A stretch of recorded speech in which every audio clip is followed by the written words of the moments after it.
Guys, welcome back to my channel blog with you. তো আবার অনেক দিন পর ব্লগ করছি, কারণ এই মাঝখানে আমি ভুলে যাই কি আমি ব্লগ বানাই। ঠিক আছে, সব কিছু হয়ে যাওয়ার পর মনে হয় এই জিনিসটা তো ব্লগে নেওয়া উচিত ছিল। তো যাই হোক, এখন বেরিয়েছি ব্লগ করতে না, ফটো তুলতে আর একটা স্পেশাল জিনিস তোমাদের সঙ্গে শেয়ার করতে। সব থেকে বড়ো কথা, আমি তোমাদের উপরে প্র্যাঙ্ক করে দিয়েছি। অনেকজন কংগ্রাচুলেশনস লিখেছো, ভেবেছো আমি সত্যিই প্রেগনেন্ট, তাদের উপরেই আমার প্র্যাঙ্কটা কাজ করেছে। আর যারা যারা লিখেছে কি তুমি প্রেগনেন্ট নও, হবেই না, ধরেই নিয়েছো আমি আর হতেই পারবো না, তাদের তো প্র্যাঙ্ক করতে পারলাম না। তো মেন কথা হচ্ছে কি, হ্যাঁ আমি তো প্রেগনেন্ট নেই, তোমরা এতক্ষণে জানতে পেরে গেছো কি প্রেগনেন্ট, আমার দিদি প্রেগনেন্ট। আর তোমরা এমনভাবে জানিয়েছো কি তুমি তো প্রেগনেন্ট হতেই পারো না, মানে আমি কি নিজেই জানি না। আর অনেকজন খুব কংগ্রেচুলেশন জানিয়েছো, তাকে আগে বলে দিই থ্যাংক ইউ, তারপরে বলে দিই সরি প্র্যাঙ্ক করার জন্য। ঠিক আছে, তো এখন যাবো দিদির কাছে, ওর কী অবস্থা দেখাবো। ও ব্লগ করা ভিডিও করা সব ভুলে গেছে, কারণ এই অবস্থা শরীরটা যা হয় আমি বুঝি। কারণ আমার দুটো বাচ্চার বেলায় আমার সিমটম দেখা দিয়েছিল। লোক বলে ছেলে হলে বমি হয় না, মেয়ে হলে বমি হয় না, আমার দুজনের বেলায় বমি হয়েছে, দুজনের বেলায় শরীর খারাপ হয়েছে, দুজনের বেলায় সেম সব ছিল। এটা ভুল কথা, সবার শারীরিক অবস্থা এক থাকে না। যখন দিদি মায়ের বেলা কোনো সিমটমই ছিল না, এখন ওর অনেক সিমটম দেখা দিয়েছে, বমি হচ্ছে, শরীর খারাপ লাগছে, ভিডিও করতে ইচ্ছা হচ্ছে না, কথা বলতে ইচ্ছা হচ্ছে না। তো যাই, ওর অবস্থাটা দেখি, কেন কি আগে বৃষ্টি পড়ছে, এখন তো আমি ফটো তুলতে পারবো না। তো আমি ব্লগটাকে কন্টিনিউ করি। আসি 1 বছর কি 2 বছর আগে, কোনটা এইটা, ওই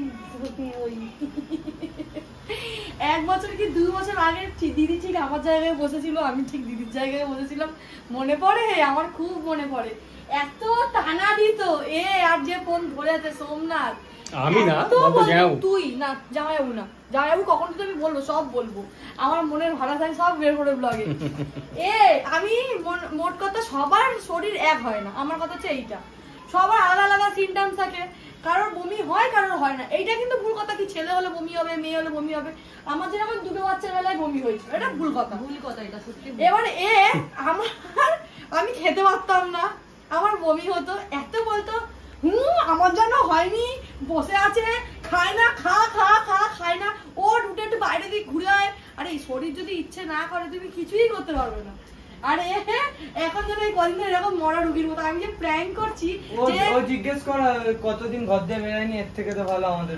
যেটা বলছিলাম, আমার তো স্টোরেজ ফুল হয়ে যায় একদম ফালতু ফোন, আমাকে আবার 1 টিবি 2 টিবি 5 টিবি কিনতে হবে, ভাবছি যা হচ্ছে। আর হ্যাঁ, যেটা বলছিলাম, এত টানা মেরেছে, আমি না বিশ্বাস করো মন থেকে বলছি, আমি খুব চেয়েছিলাম আমার দিদি যখন প্রেগনেন্ট হবে ওকে অল্প অল্প সিমটম দাও, যাতে ও আমার কষ্টটা বোঝে। এখন ওর বমি হচ্ছে, এখন ওর কি হচ্ছে, কিছু খেতে ভালো লাগছে না, এখন ওকে টানা মারার কেউ নেই, কারণ কি আমি নেই, আমি থাকলে টানা মারতাম। আচ্ছা একটা কথা বলে দিই, অ্যাভোকাডো তুই আর প্রথমবার এই ঘরে এনেছিস না, তুইও প্রথমবার খেয়েছিস। ছোট বলছে আমি খেয়েছি তো দিদি বাড়িতে গিয়ে খেতে, আর আমি প্রথম একটা খেয়েছি, আমি অ্যাভোকাডো খেয়েছি। ও না না না, আমি যখন স্পেন্সারে কাজ করতাম তোকে বলতাম না অ্যাভোকাডো অফার চলছে, আচ্ছা হ্যাঁ, তখন খেয়েছি আমি। সেটা হতে পারে, কিন্তু অ্যাভোকাডো প্রথমবার খেলাম। আর অ্যাভোকাডো শোন, খেতে এমন কিছু না, যখন কাটবি কুমড়োর মতো লাগে কাটতে। না রে, কুমড়োর মতো লাগে না। আরে আমি তো বলছি তুই পারলে কাটতে পারিস, কিন্তু আজকে কেন কাটবি? নরম টাইপের তো, আমি বলছি কুমড়োর থেকে ওটা নরম কাটলি, মানে এমন নাকি নরম, যেমন ফুটফুলি প্যাটপাচি ওরকম নরম না, না ওরকম ডিমের মতন, ডিম ওরকম কাটলি, কেটে এরকম করে আমি ফোনে দেখলাম কিরকম করে এরকম করে দাঁড়াটাকে বের করবো, হ্যাঁ দাঁড়াটাকে বের করলাম, যে চামচ দিয়ে এরকম করে করলাম, দিয়ে একটু পেঁয়াজ, লঙ্কা আর কি দিলাম, বলতে দিবি না? যেটা বলছিলাম, আমি যে প্র্যাঙ্ক করলাম আমি প্রেগনেন্ট, কেউ কেউ বিশ্বাস করলো না, সবাই বলো তুমি প্রেগনেন্ট হতেই পারো না। কারণ আমার দিদি এরকম, সে যেরকম কেলিয়ে যায় না, রসুন ছাড়ানো, আদা রসুন ছাড়ানো, ওরকম কেলিয়ে গেছে, লোক বুঝতেই পারছে যে আমি না দিদি প্রেগনেন্ট। এবার তোর ফিলিংসটা না কেমন, very bad feelings, I don't know হিলহুল, I am just sitting here. ও তুমি বাবা, আমি যখন জিম করা শুরু করলাম দিদির সাথে, তারপরে তার 2 দিন পরে আমি জানতে পারলাম আমি প্রেগনেন্ট। জিম শেষ, আবার দিদি জিম করা শুরু করলো 1.5 মাস। দিদি হ্যাঁ 1.5 মাস জিম করা শুরু করলাম। আমার 78 কেজি ছিল, আমি 74 কেজি, এখন তো আরো কমবে, এই আর পরের মাসে 2 কেজি করে বাড়বে, প্রতি মাসে দেখবি হয়। আমি আজকে বিকেলে যাই হোক, তো দিদি করতে শুরু করলো, দিদিও প্রেগনেন্ট, 4 কেজি কমিয়েছি, তারপরে আমি আবার প্রেগনেন্ট। এখন কিন্তু প্রেগন্যান্সি অবস্থা জিম করা যাবে না, না করা করে তো অনেকে করে, যোগা ফোগা করে। সেকেন্ড ট্রাই করা তো আমি বলছি কি দরকার নেই করতে হবে, হ্যাঁ দরকার নেই তো, তুই তো তাবলি যা।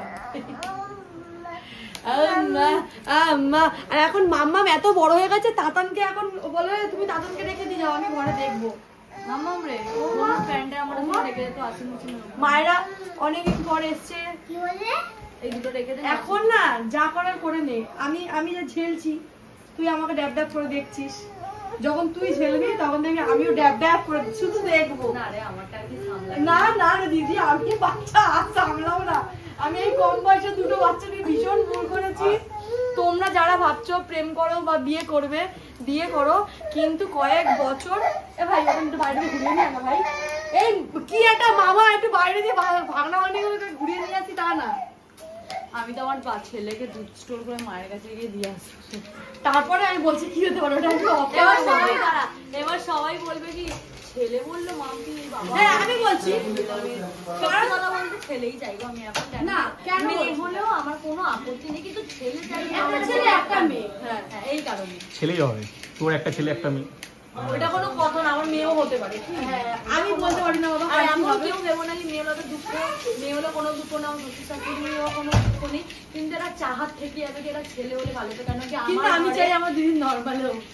না রে নর্মালে হবে না, সেটা গ্যারান্টি নর্মাল হবে না, কিন্তু কেন তো সিজার হয়েছে বলে তো হবে না?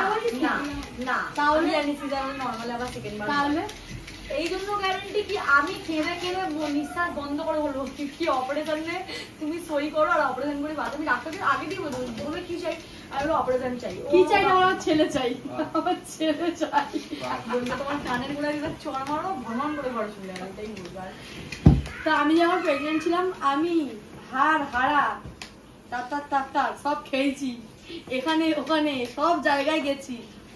প্রথম মাস থেকে সেকেন্ড দীঘায় গেছিল, আমারও তো হয়ে গেল, আমিও কোথাও গেলাম না, কি খেলাম না, কোথাও গেলি না, কোথাও তুই দুর্গাপুর দেখতে গেছিস?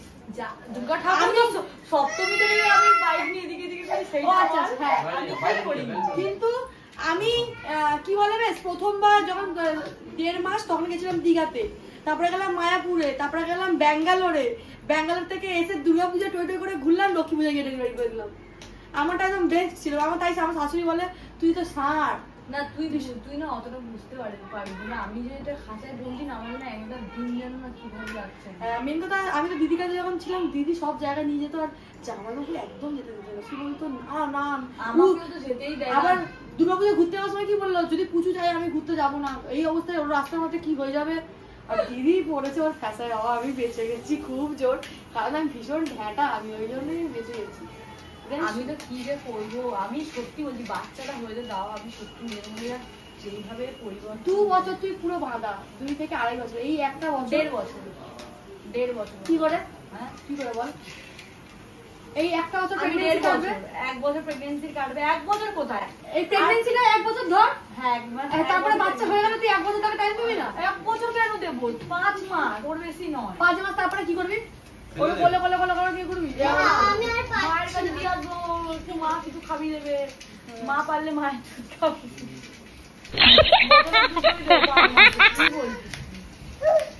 আমার বাবু দুধ খাই না। আমি একটা কথা বলছি, মায়েরা যখন 5 মাস ছিল আমি মাকে দিয়ে কত জায়গায় গেছে ঘুরতে চলে। হ্যাঁ আর আমি একটা কথা বলি, ঘুরতে চলে যাস আর মাকে বলতে আমি মিটিং এ যাচ্ছি, আমি এখানটা খুব বড় মিটিং হবে, মিটিং এ তুই আগে শাশুড়ির কাছে ট্রান্সফার করবি। না আমি আমার মায়ের কাছে ট্রান্সফার করবো।